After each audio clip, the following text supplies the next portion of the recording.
Welcome, ladies and gentlemen, to another episode of Rise Urban Nation. I got a special guest in the building with us today, Marya. Me and Maria, we just had a whole little conversation before it. So both of our names have Y in it, and it's different from most of the spelling.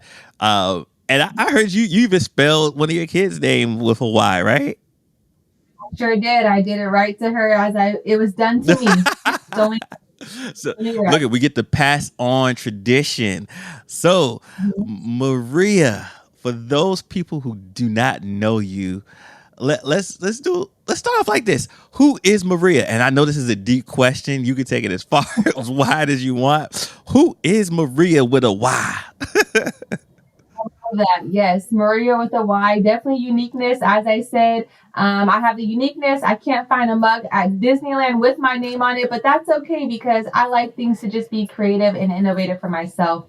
I'm a Black woman. I am a mother of two, so I have a son and a daughter. I'm also a wife. I come from a very small town in Humboldt County, which is Northern California. But that really wasn't my speed. I'm more of like a city girl, big city, more of an urban person. So once I graduated, I moved way far away to Oakland and then to San Diego. Okay, Bay Both Area. yeah, shout out to the town. So definitely love Oakland and the culture here. Really enjoyed my time in San Diego as well. A graduate from San Diego State, so go Aztecs. A graduate from CSU East Bay, so go Okay. Pioneers. And yeah, so I'm a social worker, a Black social worker, really just trying to liberate and push forward the Black agenda in our communities in my role as a social Love it, worker. love it, love it. And we definitely need more Black social workers. I was 2 years ago, I was on a search for like Black social workers and Black counselors, and I didn't realize, especially for Black counselors, like of how hard they are to find in network, right? And so I love that you're representing, and I'm hoping we get as we start. I don't know if you see this in your field that we as Black folks are getting more immersed into mental health and wellness and healing. I don't know about you, but that wasn't something we talked about growing up. Do you find that to be true?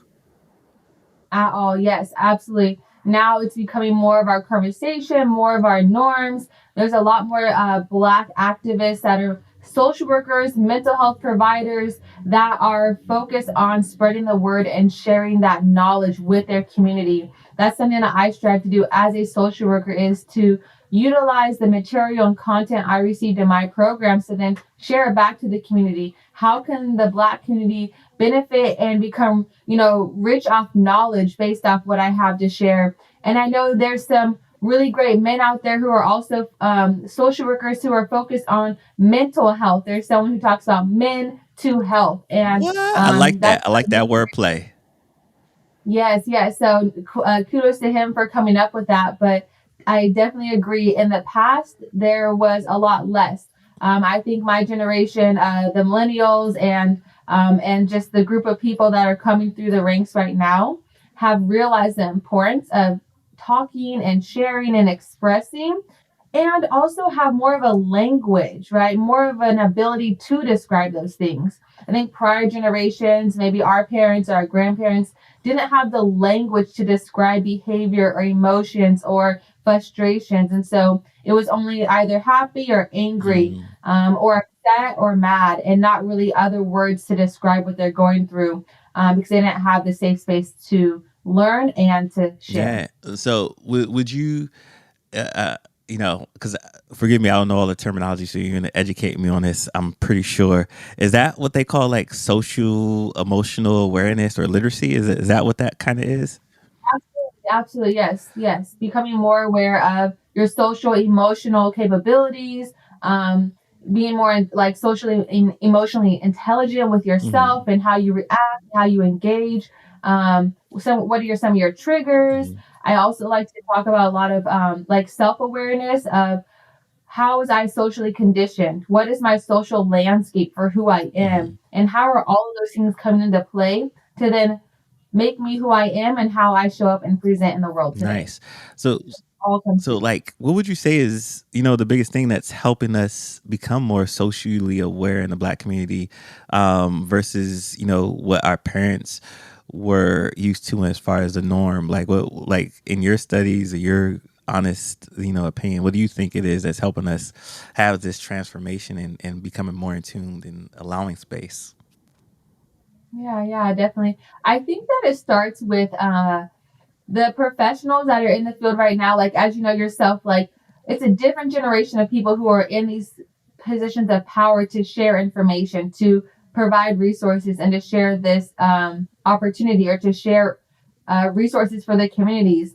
I think that anytime someone's in an isolated state or in their silo of a community, then that's all that they know is what's happening in that community. Mm, But with social media and social interactions, and then having been online through a pandemic for 3 years, people have been able to reach out to people they don't know, see visuals online that they can connect with, find outlets through these different web programs where they can talk to other people about what they're experiencing and realize, oh, I'm not the only one going through mm, this.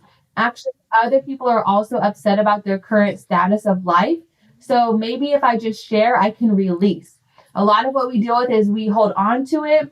We may not sleep well at night, so our body can't process it, mm. and we wake up to just live it again. And I think now society is giving us spaces, whether it's intentional or not, we now have more spaces to release. Yeah, I feel like the pandemic unintentionally made everybody deal with themselves, and when people didn't know how to deal with themselves, they're like, "Oh shoot, maybe I need therapy or I need help," right? Like, and since I can't do it alone, and um, I'm thankful for that piece of the pandemic, but I also think the pandemic helped us in a way take a pause and just really reflect. Like, I don't know if you feel that way, but like Absolutely. I almost feel like I need a therapist just to come out of the pandemic too. On top of that, are you seeing that in your field? Like people just need, I need to first. I got all these other issues, but the pandemic highlighted some new issues on top of that. So,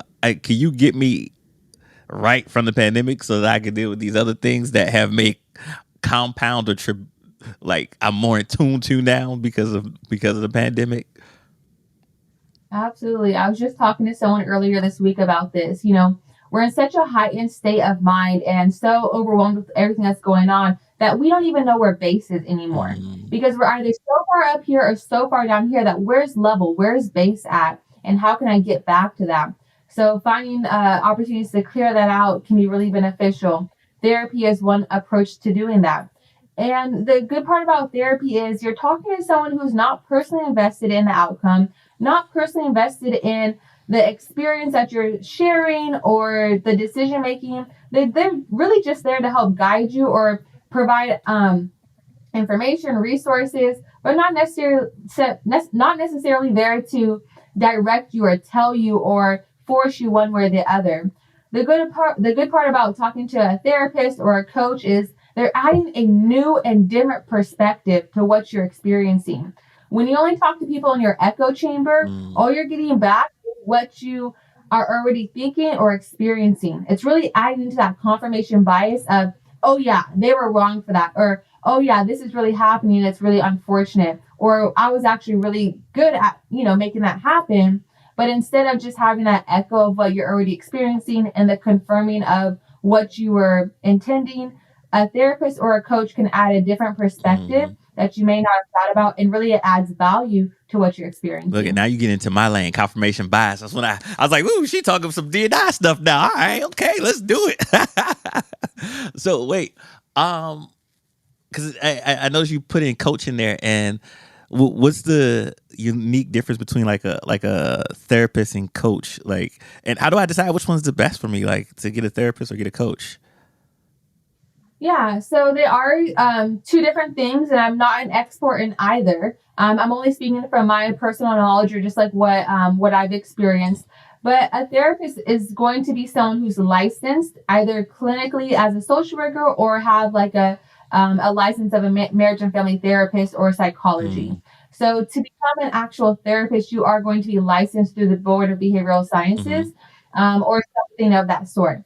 A coach can be someone who takes a degree program or a certificate program, and now they have become a coach. Mm-hmm. There are several times that people overlap and they're a therapist and a coach, but their practice and the clientele has to differentiate, and the clients have to know which hat is that person wearing. It cannot just be a mesh of the two. Gotcha. A therapist is going to be someone who can provide diagnoses, can take insurance such as Medi-Cal, Blue Cross, Covered California, and Kaiser, things like that. A coach is going to be someone who more than likely is going to be a cash, and may not be able to accept insurances. Mm-hmm. And it's going to be more of like a life coach or focus on a specific area that you want to address, whether it be your life, your career, a passion that you have. And so, whereas a therapist would talk more about your biopsychosocial or interact with you about trauma or things that are inhibiting your ability to move forward with your like your cognitive thinking. Gotcha, gotcha. Interesting. All right, I love that. So, I want to get into the career pathway a little bit because I'm in you know, I don't know about you, but growing up, I didn't. This is not one of the first career paths that would have been on my mind. Of like, you know what? I'm gonna be a therapist. I'm gonna be a social worker. Like, I didn't really know about this until like like mid or after college. So, how did you learn about this career pathway? How did you get into it? How did you get into this wonderful career? Yeah, I mean, wonderful is a way to describe things. It's definitely rewarding in some ways. Social work is difficult in many ways, and most people don't know what they want to be when they're a child. The odd enough thing is that I've always known that I wanted to be a social worker, and I always knew I wanted to work for Child Protective Services, Mm, and that's what I'm doing now with both. When I was in sixth grade, I was able to pick my elective of what I wanted to do for my free time. mhm, And across the parking lot was a school where it was like a special day school where there were children there who were the same age, maybe a little younger or older than me. And they needed support, whether it be physically, developmentally, or cognitively. They needed additional support with their education and their movements throughout the day. And so mhm, my decision was to be like a liaison or a school support at that place. And help those peers, in their day to day life at school. When I first thought about being a social worker, my focus was wanting to be the voice for other people who could not speak, right? Because oftentimes there's people who physically can't speak or just don't have the language or the tools or the position to speak up for themselves. mhm. And so when I thought about social work, that's what I wanted to do. I wanted to be the voice and the advocate for children who didn't have a voice and who were being abused or neglected or were developmentally disabled. Mhm. But now I have really shifted my focus in how I view that, and that I'm not the voice for other people, but my role and what I focus on is really empowering other people to utilize Mm. their voice, giving them spaces, sharing their words, and really empowering them and the voice that they have instead of being the voice for them. And so that's why I've chosen social work, and I'll continue on this path of social work, and what I can do with it. I love that. I love that. Empowering others. So now, tell me about the steps. How did you? I'm assuming you started from college and then you took classes and then did you have to take an exam? Like, what was the steps? How did you? Because I you want to inspire somebody today, and I want them to kind of see your journey and you kind of help them along their journey to see how did you kind of get to where you're at today. Absolutely. So college was one of them. I started taking college courses when I was in high school. I don't know if that's something I would recommend because unless you understand how it's going to impact you later, you might want to just wait till you're ready for it. But I started college really early on. I started at a community college, so JJC, and then transferred into the 4 year college at San Diego State. So I graduated from San Diego City, and I'm really proud of that because I spent a few years there. I was actually the vice president of student bodies when I was a student there. And I made sure that I stayed in contact with my counselors to, tell them this is the pathway that I want to go on. I'm planning to become a social worker. I want to make sure I take classes for that, and I want to be a transfer student. And I really focused on that pathway with my counselor. When there was a student fair and San Diego State was there, I was so happy and so lucky that the people manning the booth were heads of admissions. And luckily, it was a Black woman as one of the people there. So I What? definitely Okay. connected with. Yes. So I connected with her, made sure that I got her information, and made sure that I followed up with her when it came to me applying to become a student at San Diego State. Thankfully, I was accepted, and I moved on to there to complete 2 years before I got my bachelor's in social work. When I was at San Diego State, I did a program called Title 4E, and it's through CalSWEC, which is California Social Work Education Mhm. Council. And so it helps people who want to go into child welfare, pays for a year or pays to support a year of school, and you get an internship at the county, and then you go back to work for the county. So you don't pay it back if you work and do the year. As soon as Nice. I graduated from San Diego State, yeah, it's a really great program. I knew that it wasn't the end for me, and I knew that a bachelor's of social work was not sufficient for me. So I went to Cal State East Bay. I got my master's in social work. There, I did 2 internships, one at a foster family agency, and then one at a county agency for child welfare. And I was able to graduate there and accept work at a local county here in the Bay Area. Now, I took a pathway where I did not have any standardized testing because, um, as the stigma states, as a Black woman, that's just not in my realm of life. So Right. I made sure that I took a pathway where I did not have to take the GRE or any acceptance exams, because I just knew what my strengths were, and I knew also what my limitations were at that time. Mhm. And so I did not have any exams then. Yeah. But as I mentioned, for the therapist, it is something that you have to work really hard at to become a therapist. And so now I'm on the pathway to becoming an LCSW, which is a licensed clinical social worker. I finished all of my clinical hours, and I passed the law and ethics exam, which is the first exam you have to take. It's all about the laws and the ethics of being a clinical social worker, right? Mhm. How do we make sure that we're doing the best work and good work for our clients, and that we're not producing harm for our clients in the community? So I took that exam, I passed it, and so my focus is now for the larger exam, which is a 4 hour exam. It's the same exam for across the United States for anyone trying to become an LCSW. And I'm really excited about that. It is a standardized test, and so wish me luck. But that is the requirements, and that's what separates people from, becoming a clinical social worker Yeah. therapist. Wow. Congrats to you. And we gonna give you a round of applause. You go, girl. So I mean, wow. So the important thing that I love about what you said is just understanding what's right for you, because so many times folks put themselves through that standardized testing route, and that may not be the best route for you. So knowing your skill sets and so forth, and you were able to, I didn't even know you could go a route that I mean, of course you have to do standardized tests now to get to level up, but you were able to find a lane that really works for you and is fit to your skill set, and then you go add value in the way that you do. And I think we need to reassess even some of the standardized tests that we require. Like, is it necessary, right? For all of the fields that people want to go into, and is it I don't know, unbiased, so to speak, right? Going back to that word biased.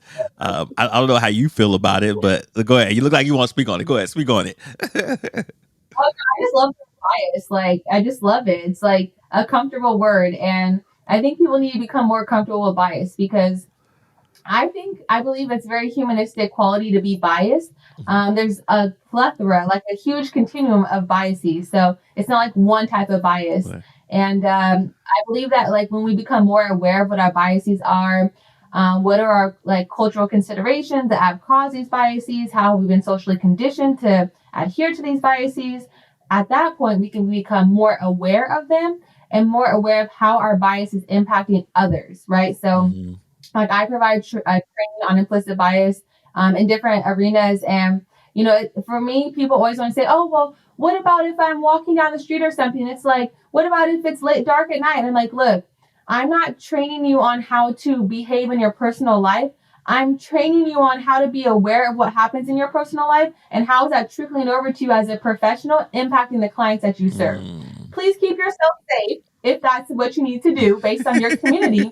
But also, how are you treating other people because of these biases? And when you do act on something, think to yourself, am I acting on this because I'm being biased right now? Is there really a reason for me to think or feel this way? And how is this impacting my decision making? So really, I try to help professionals in the field that are around system involved youth and families to be mindful of how it's trickling over to their professional life and impacting the clients because it happens every day. Yeah, I have that conversation sometimes with, in any leadership development that I've taught as well. Um, and I often say, because I feel like sometimes the term safe space is overly used, because Mm. that safe space allows for certain people not to go explore beyond their bias, right? Because it's like, oh, it isn't safe. Like, is it really not safe, or you just feel uncomfortable? Yeah, it's going to be uncomfortable. Yeah, but there's nothing here that deems that you're not in a safe space. So now what I need you to do is get into a brave space where we can confront what that is, and let's talk about that, and let's unpack that. You're not unsafe, it's just uncomfortable. Yeah. Yeah, and there's the white supremacy culture, and one of the characteristics in that is the right to comfort. So it's like, are you expecting to have a right to comfort because you're adhering to the characteristics of white supremacy culture? Mm, And thinking about, like, someone's right to comfort, does that mean that you're in the green? Because if you're in the green, then you're not in a space of learning. mhm. Of course, we don't want you in the red where you're scared and worried for what's to come. But being in the yellow means that you're open to learning and growing. And so if you're just sitting in the green and you're like, oh, I'm good, I'm here, I'm showing up, I'm checking the box, but I'm in the green, then that's the problem. We got to find a way to Yeah. help you get to the yellow so you can not just check box, but begin to really like utilize these tools and not just check off what you've done. Man, so true, so true. Like I always tell the analogy of exercise. Like if you exercise and you comfortable, you probably not gonna grow any muscles, right? You have to get to the level of where it's uncomfortable, your muscles hurt, like you fatigue for that muscle to grow, and then you get to that another next level, right? And that's what it's all about. You're off that Peloton way too quickly, then you didn't do a full. Listen, that Peloton is gonna make you really like take a few different pivots to get up off it. So definitely get to the place So of true. yellow and Um, to, how you really exercise in your mind. Yeah, absolutely. So, I'm curious, what was your first job? The reason why I like to ask that question is because I like to show people the progression. Like it's not where you start. It's about the process, and then finishing strong. So, that first job may not be everything it was cracked up to be, or may not get you to the finish line, but there's some things you could probably learn from it. So, what was your first job, and what did you kind of learn from it? Listen, my first job. So I worked at Applebee's as a host, Pretzel Time, and Miss Fields. Miss Fields is Whoa. lit because the cookies are so good, but those jobs were not me. Of course, those were high school jobs and very entry level. Although there are times where I was the only person there working, so I was managing it as well and doing the finances. Those jobs were definitely not in my career path and jobs that I did not return to after high school graduation.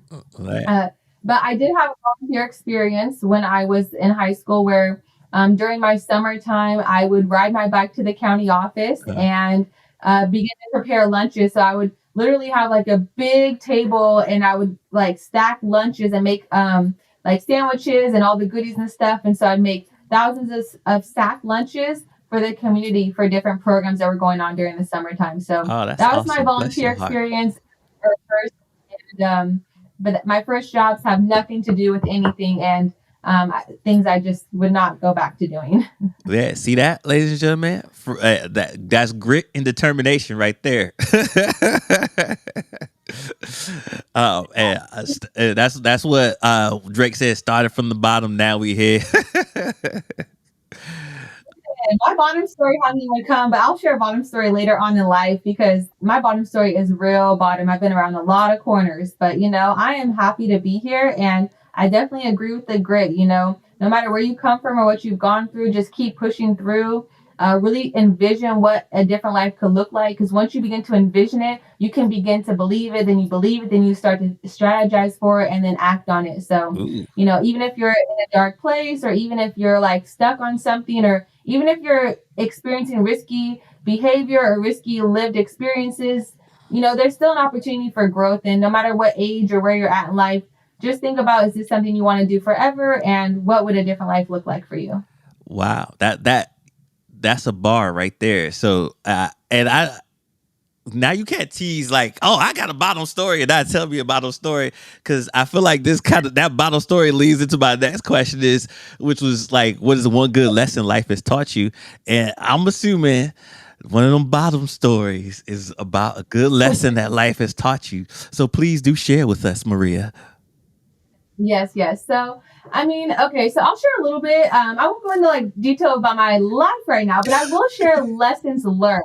And Okay. one of the lessons learned is that failure is an opportunity for learning. So when I think Mm, about failure, people often are like, oh, I failed at something. Oh, I can't do it, or it's not for me, or why did I even try? But really, it's a matter of flipping the script. Oh man, that didn't work out for me. Probably because something else is supposed to come and work out for me. But what can I learn from that? Okay, I can learn that that person's really not there for me, or I can learn that, maybe if I approached it this way, it would have been different. Or, I learned how to do it. It just didn't work out that time. So I can take what I prepared and use that for something different in the future. So for me, throughout the failures that I've had, I've really learned from each one. I don't care how minute or how grandiose it was. I learned from all my failures in a way that I can learn and grow and prosper from it and really level up because of it.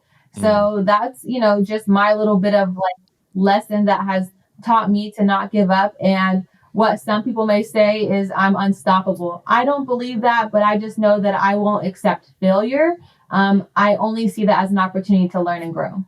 Yeah, the opportunity is the lesson, or the lesson is the Mhm. opportunity, whichever one you want to take. So I love me what'd you say? Say it again.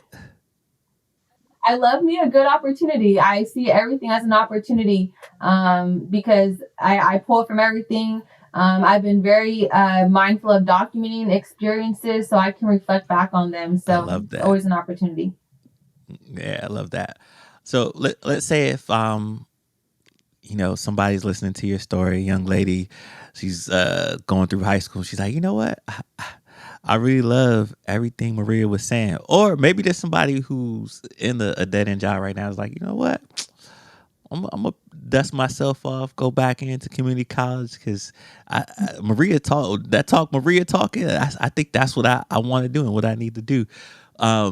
What's some advice you would give to someone like that who would like to start a career in your industry? Yeah, yeah. I mean, there's so many people that say, "Oh, I want to be a social worker. I want to be a social worker," but don't really understand what social work is or what it entails. Oftentimes, when people think social worker, it's either the person who gives out welfare money or the person who takes babies, and it's like it's neither and or, but it's both, right? Like we do both, and there's so much more. Thinking about social workers, we're in a lot of different professions. We have social workers who are in government. We have Tony Thorman, who's our board of for schools for the entire state of California. Susan Eggman. There's several social workers who are at the state capitol and the nation. We have social workers who are at the school sites. We have social workers who are in the county, who are running nonprofits, CEOs and presidents of nonprofits. And so and then social workers all the way through at the hospitals. And so what I tell people and what I want to share for anyone who's listening, who's thinking about, oh, I want to do social work or I'm in the field of social work right now, is don't limit yourself. What Mhm. what arena do you want to work in? And is there someone there who is a social worker there, or is there someone there that you would hope to have their position? And Mhm. I encourage people to go off of what job, what career do you want to have? And Mhm. then do research around that position. What are the job qualifications? What's the job description? What did that person do to get to that position? Because that's what's going to matter. It's not just becoming a social worker. It's what do you want to do with that? And I really see social workers becoming more than just the county worker or the school site worker or the hospital worker. Social workers are really moving into spaces of innovation. So Mm.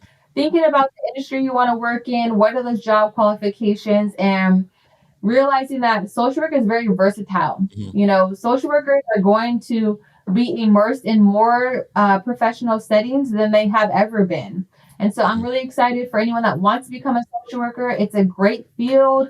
There is great job opportunity and opportunity for growth and different experiences. And it's an opportunity to give back to your community, serve your community, and also, serve your passion of helping others. I love that. I didn't know there was so much range in social work. Like when you're studying to become a social worker, do you have to like niche down in a certain range? Like I'm gonna be a social worker for a hospital. I'm gonna be a social worker at the state level specifically for this area or this skill set, or is it just one broad umbrella and then you just learn through experience of going into the field? Yeah, so in social work, we focus on micro, meso, and macro. So macro would be like policy or administration, that type of work. A micro would be more of working with someone individually, maybe it's mental health, and meso is like the family system, like a group. Mm. Most social work colleges are going to have a few different tracks. They're going to have a child welfare track, and they're going to have a mental health track.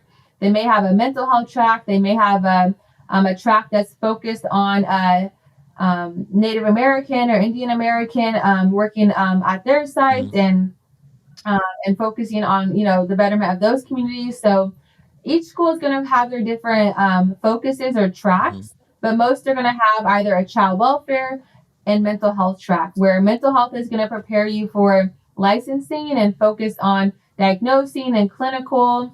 Some of those people are going to be going into the hospitals, and then the child welfare track are going to be people that, of course, are going to go work in county child welfare. And then Mhm. there's also a credential that you can get while you're getting your master's to become a school counselor, which is just like a higher regard of a certification at the school level. Yeah. And what? There's Wait. What different was? opportunities and what? Yeah. What was your track again? I think I think you've mentioned it, but what was your track again? My track has always been child welfare. So I was Title 4E in Uh-huh. undergrad and Title 4E in grad school. And so I've always focused on child welfare and child welfare policy, child welfare services. Mhm. That's what I did my research capstone on.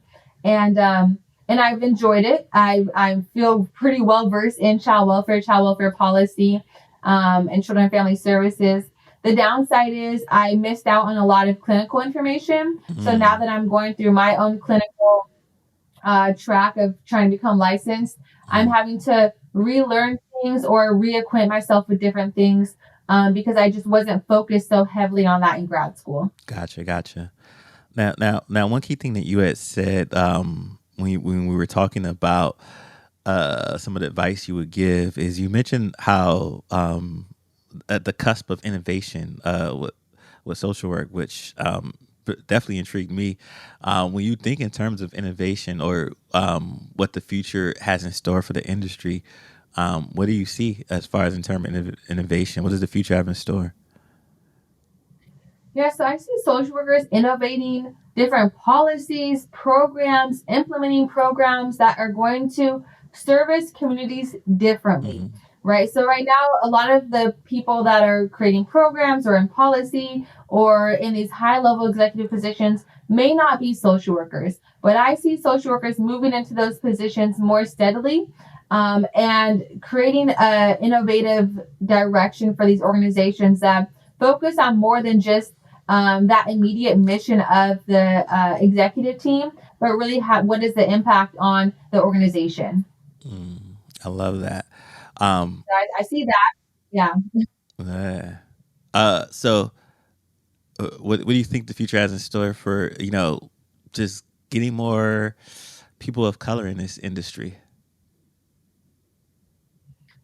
Absolutely. So, there is a wide range of, I mean, definitely in the Bay Area, definitely in California, there are, it's pretty diverse in the field of social work. Ah, There's Black and Brown, Mexican, Hispanic, Latino, Latinx people, Native American people, people that were in the foster care system that are now have an MSW. So the problem is not that there's a lack of diversity, although that can be argued in admissions for the programs. I can go back to that. But thinking about the field, if you will, of social work, it's a matter of not pushing out these people and not gatekeeping the positions for these people to elevate and to rise up, mm, and to take hold of these new positions.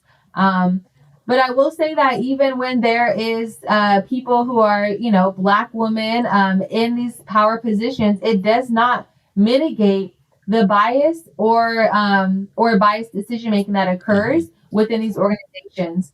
And so that's a lot about what I talk about when I share my experiences, learning about my biases, learning about more about how I perpetuate the white supremacy culture, is that it does not matter that I'm a Black woman. I have to understand how I've been socially, conditioned to behave a certain way, because I've seen first off that it does not matter if you have a higher level of management that is Black or Black woman, or people of color. The organization, the system will not change until each person has acknowledged and is able to make a shift. mm, So I do think that there needs to be more people of color in positions and more diversity amongst that. But that's not going to be enough to promote people or to allow people to come to these spaces, if you will.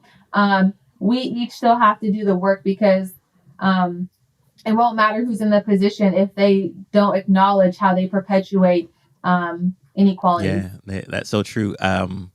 I did a training through Rockwood Leadership last year, and shout out to Rockwood Leadership Institute, a great organization.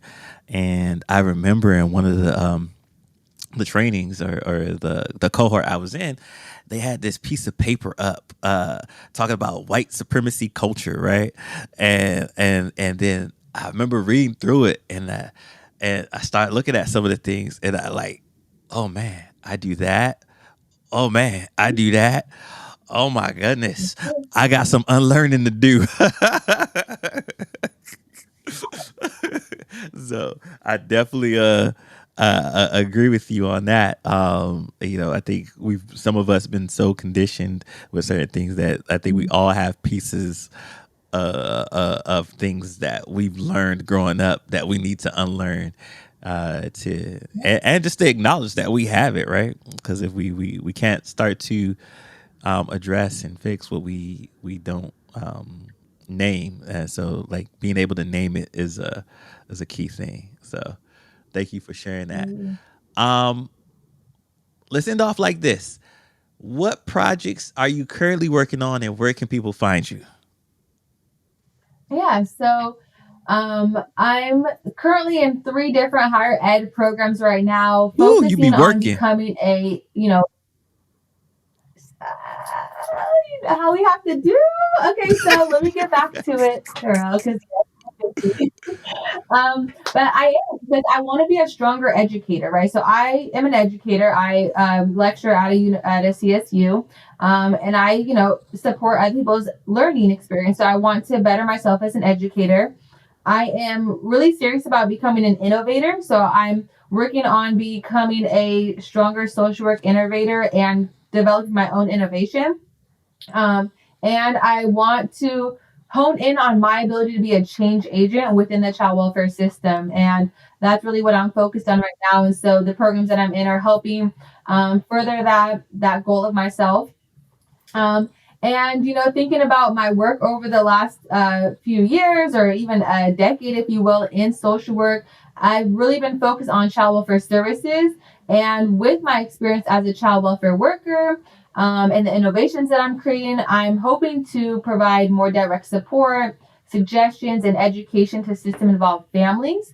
My focus is really supporting families that are separated or experiencing involvement in the system, and to then reunify with their families. There's research that I've read on, and information I've pulled that really talks to the child development once a child is removed and not returned to their parents. And so I'm doing more research on family reunification and really hope to influence policy in the years to come around child reunification in the foster care system. Um, you can find me. So again, my name is Maria with a Y, Marya. And you can find me at MaryaWright.com. I'm really excited because last year the National Association of Black Social Workers recognized me with an individual chapter service award. So I was the only person on the West Coast to receive an award at nationals last year, which I'm really excited about, and it was an individual award, but I don't take that lightly because really my focus on the Black community is something that I take serious into heart. And so I hope that with my innovations, I'll be able to help more Black families reunify, because no doubt disproportionality within the foster care system is impacting the Black families. And more than likely, those families are the ones that are not getting to be able to reunify. So that's what I'm hoping to do. And you can follow me. All my handles are Marya Wright Consulting. I'm on LinkedIn with my name, MSW. I did want to share one book because I'm really excited about this book that I have. Okay. So it's a book on motivational interviewing Uh-huh. in the social work practice. Dr. Melinda Hohman, who was my professor at San Diego State, this is her book. But she was so kind to include me. So on page 200 is a section about. What? So I was able to provide my experience and utilization of this skill, this conversation and tool that we use in social work. But really, I trained it to a bunch of people, not just social work professionals, anyone working and serving people. And so I provide an expert on my experience as a Black social worker in Oakland, California, utilizing it in child welfare. So you can find all of that on my Instagram or my website, and definitely reach out if you have any questions or want more support.